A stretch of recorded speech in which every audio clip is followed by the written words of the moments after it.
বছর বয়স থেকে আমার কাজের সাথে জড়িত। তো আমি যখন বাংলা ভাষায় কাজ করছিলাম, তো আমি তো ছোট, আমার তো আরেকটা 7 মাসের বাচ্চা লালিত পালিত করার বয়স না। তারপর আমাদেরকে নিয়ে তারা রাখছে। তো আমি যত্ন সহকারে, তো আমার সেই ম্যাডাম, সে গাজীপুর কলেজে চাকরি করতে, একজন রাষ্ট্রবিজ্ঞান ম্যাডাম ছিল। তো তার ওই বাচ্চা আমি বড় করছি। তো স্যার আবার ছিল আপনাদের এখানে যে সূচনা কমিটি সেন্টারের একজন বড় স্যার। তো আমি ওই বাচ্চা যখন লালন পালন করি, বাচ্চা আস্তে আস্তে বাড়তেছে, বড় হইতেছে, তখন তার যে লাফালাফি করা, ওগুলো আমার পক্ষে সম্ভব ছিল না ধরে রাখা।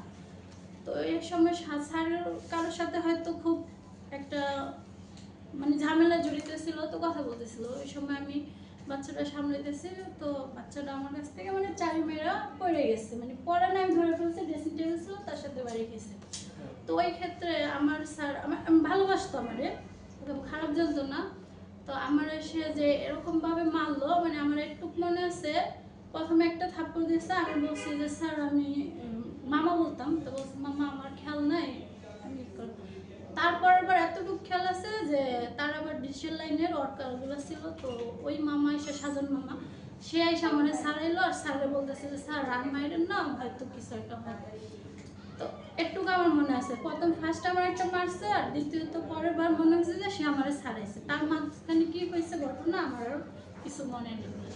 তো আমার যখন ওই ম্যাডাম আসছে, মামি ডাকতাম, মামি যখন আসছে, তো সে দেখছে, দেখা তার সাথে খুব করছে। মামি খারাপ বিবেক করে নেয়, তো বুঝাইলো যে বাচ্চা সে তার উপরে থাকে, আমাদের কাছ থেকে পড়তে পারে। তো এটা কিন্তু স্যারে যে স্যারে যে আমার মারলো, হয়তো স্যারের কারোর সাথে রাগারাগি ছিল, সেই জিপটা কি স্যার আমার উপরে উঠাইলো, মানে তার বাচ্চার উপরে যে এলো কি সেটার আদর দেখালো না, তার ওই জিপটা আমার উপরে উঠাইলো। আমার এরকম একটা ইয়ে ছিল, কিন্তু ওই সময় আমি বলতে পারিনি, কার কাছে বলার মতন মানুষ ছিল না। তখন আমি ছিলাম, তারপর আমার রাখলো। তো আমি ওই বাচ্চার বয়স 2 বছর করে দিয়ে তারপর আমি ওই বাসার থেকে বের হয়েছি। তো আমি এবং আরো বিভিন্ন বাসায় আমি বান্ধা ছিলাম, কাজ করছি। আমার অনেক কিছু আমার জীবনে ঘটা, যেরকম পাতিল আপনাদের কাছে যদি পড়ে তখন ওটা পড়া না, কিন্তু যখন আমাদের কাছে পড়ে তখন ওটা আপনাদের কাছে পড়া হয়ে যায়। তো আমরা কি করতো, থালা বাসন মাজার জন্য সোফা ব্যবহার করতে দিত না, বলতো কি এটা তুমি পড়ছো, তুমি হাত দিয়ে উঠাও। তখন আমি আমার নখ দিয়ে কসলে কসলে উঠাইতাম। তারপরে আমাকে যখন ডাকতো, যদি একটু যাইতে দেরি হতো, তখন সে আমার কান মুচড়ে মুচড়ে ধরতো। এখন আমার কানে দাগ আছে, যে আমার কান ছিঁড়া দাগ আছে, যদি আপনারা দেখতে চান আমি দেখাইতে পারি। তারপরে আমার এরকম ভাবে বটি দিয়ে বাড়ি দিছে, যে আমার এখানেও চিহ্ন আছে।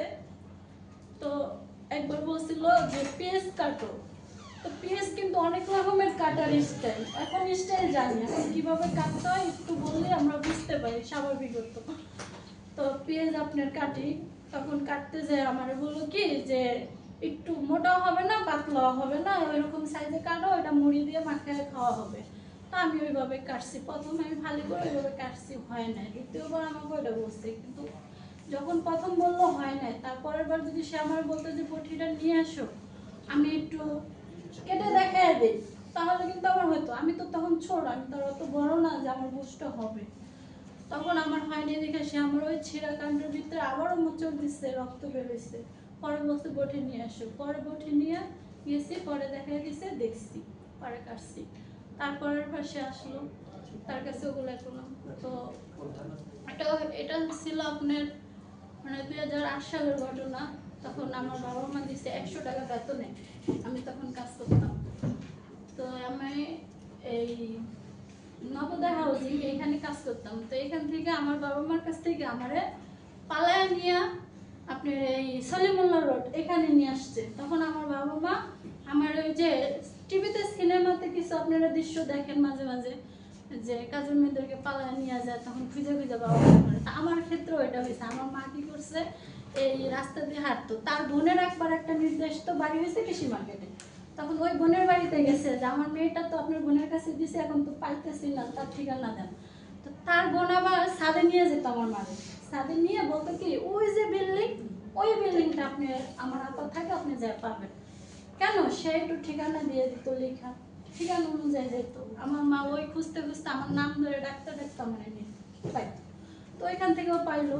ওইখান থেকেও পাওয়ার পর আমার কি করলো, ওই বাসাটাও চেঞ্জ করে এই যে আদা শাকেরটাকে ঢুকতে যে পাশে গল্লিটা, এই গল্লিতে নিয়ে আসলো। তখন কিন্তু এত কিছু চিন্তাম না, এখন কিন্তু মাশাআল্লাহ অনেক কিছু চিনি। তো নিয়ে আসার পরে ওইখানেও কাজ করতেছি, বড় হইতেছি। তার একটা ছেলে ছিল, ওই ছেলেটাও আমার অনেক নির্যাতিত করতো। যেরকম বলতো কি ওর সাথে খেলতে গেলে করতে গেলে, তখন মানে ও বড় হয়েছে, মানে অনেক মোটামুটি বড়, আমি ওরকম বড় হইতাম না। তখন আমার এটা বলতো যে তুমি আমার সাথে খেলবা, না খেললে আমি মার সাথে মারে বলে দিব, বিচার দিব, তখন মা মারবে, তো কি খেলবো কি করবো, মানে এরকম কিছু বিষয় ছিল। তখন তারা আমার বাজে ধরনের কথাও বলতো। তো ওইসব জিনিসগুলো যে তার মার কাছে বললে তো আমার মারবে, সে তো তার সন্তানের কথা বিশ্বাস করবো, আমারটা করবো। তো ওইসব কিছু আসছিল। তো ওইটিও হয়েছে। তারপরে যে আপনার আমার মা ওইখানে ওইভাবে খুঁজে খুঁজে আমার বাইর করলো। বাইর করার পরে আমরা তো ওই যে প্রথমে তো হয়েছে আমাদের খিদা, ওই খিদায় আমার মা ওই যাইতো, ওই 500 টাকা হাতে ধরাইয়া দিছে, একটা শাড়ি দিছে, একটু চা নাস্তা দিছে, খাইছে। আমার মারও বুঝে টুঝে পাড়াইছে, মা চলে গেছে। কিন্তু মার সামনে বলার মতন সময় দেয় না, আর আগে দাঁড়ায় দুই কথা বলার সুযোগ দেয় না। তখন মা ভাবতো যে মেয়ে আমার অনেক ভালোই আছে।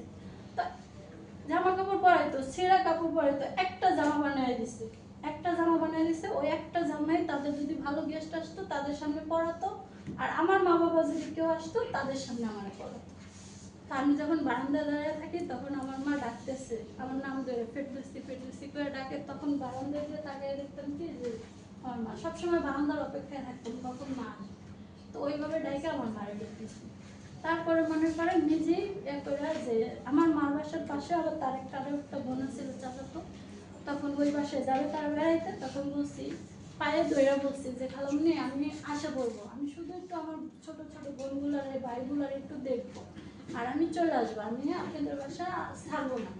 তখন আমার অনেক কিছু বইলা, তখন বলছে যে ঠিক আছে। তো বইলা বলে এরকম করে করছি, গেছি। পরে আবার আসছি, নিয়ে আসছে।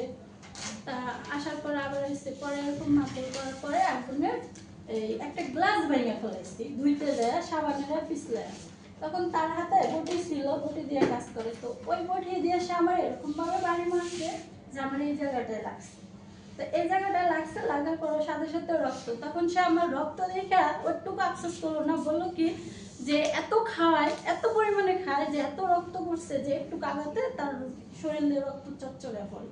তো এই কথাগুলো তখন বলার মতন আমাদের জায়গা ছিল না। আর আমার বাবা মার কাছেও বললে হুমকি দিছে, ভয় দিছে যে পুলিশের কাছে যাইলে আমরা বলবো এটা চুরি করছে, এই যে আমার গহনা আছে, এই যে স্লিপ আছে, বলবো যে আমার গহনা নাই, চুরি করছে। তো এরকম করে পরে আপনার থাকতে থাকতে তাদের সাথে ভাগ করতাম। প্রথম টাকা মেরে রাখতো, তারপরে যখন একটু ভালোভাবে মানে মন যোগে চলতেছে যে ভালো দিয়ে চলতেছে, আমি কিভাবে এখান থেকে বের হবো, তখন আপনার গেট খুলে রাখা গেছিল একবার, মানে সেটা ভুলে গেছে না কি আসলে খুলে রেখেছে জানি না। তো এটা আমি লক্ষ্য করে আমি পালাইছি। আমি পালাইছি, তখন তো এত প্রদবেগ চিনতাম না। ওই আমি খুঁজতে বাসা বের করতে করতে তারা আমার বাসার সামনে এসে দাঁড়ায় গেছে। দাঁড়ায় গেছে তারা মাছের দুইজন দাঁড়ায় যাওয়ার পর তখন আমার পাইলো, আমি ঢুকলাম দেখি তারা দাঁড়ানো। তখন আমি জিজ্ঞাসা, আমার ধরলো, ধরে বলতেছে বাসায় যাবা, এই যে আমি বলবো আমার এত টাকা নিছো, গহনা নিছো, পুলিশে যে কমপ্লেন করবো, তখন ধরবে তো তোমার তো ধরবে, লাগে তোমার বাবা মারে ধরবে। তখন ওই চিন্তা করে আমি কি করলাম যে তাহলে চলে যাই তাদের সাথে। তখন আবার তাদের সাথে চলে গেলাম তাদের বাবার কাছে। তখন তারা ওই বাসাটাও চেঞ্জ করে ফেললো, এবং কি পাশে প্রতিবেশী কারোর সাথে আমার কথা বলা যেত না। মানে যদি বিষয়গুলো কেউ জানে, ওরকম সবসময় দরজা জানলা বন্ধ করে আমার রাখা হতো। তারপরে এরকম করতে করতে একসময় আমার মা আবার আসলো, আবার খুঁজে আমার বাইর করলো, এমনকি আমার নিয়ে 3টা বাসা তারা চেঞ্জ করছে। 3টা বাসা চেঞ্জ করার পরে আমি মনে করি যে আসছি। পরে যায় আবার ওই আমার তার বোনের বাসা যাবে বেড়ানোর কথা করে যে গেছি। পরে আমার পাশে যে লোকদের তাদেরকে সবাই আমি বললাম যে এরকম এরকম আমার সাথে অত্যাচার করে, আমি আর যাবো না। পরে আমি যে এইভাবে করছি। আর এখন বর্তমানে যাদের বাসায় আমি ছোটা কাজ করি, ওইটা হচ্ছিল আমার বান্দা জীবনের কাহিনী। এখন আমি যাদের বাসায় বর্তমানে ছোটা কাজ করি, তাদেরকে যদি বলি যে আপনারা চাকরির সাথে, যেমন তাদের হাজবেন্ডের সাথে ছেলে মেয়েদের চাকরির সাথে তুলনা দেয়, তখন তাদেরকে যখন বলি যে তারা যেমন চাকরি টাইম মেনটেন করে যায়, টাইম মেনটেন করে আসে, আমাদেরকেও ওই টাইমটা দেয়, কিন্তু তখন তারা বলে কারো করো তো বাসা বাড়ির কাজ, তার ভিতরে আবার তোমাদের টাইম মেনটেন করে দেওয়া লাগবে কেন, এরকম ভাবে আচরণ করে। তা আমার কথা এই পর্যন্তই, আমি আর আসসালামু আলাইকুম। আপনার নামটা কি যেন বললেন? আমার নাম ফেরদৌসী।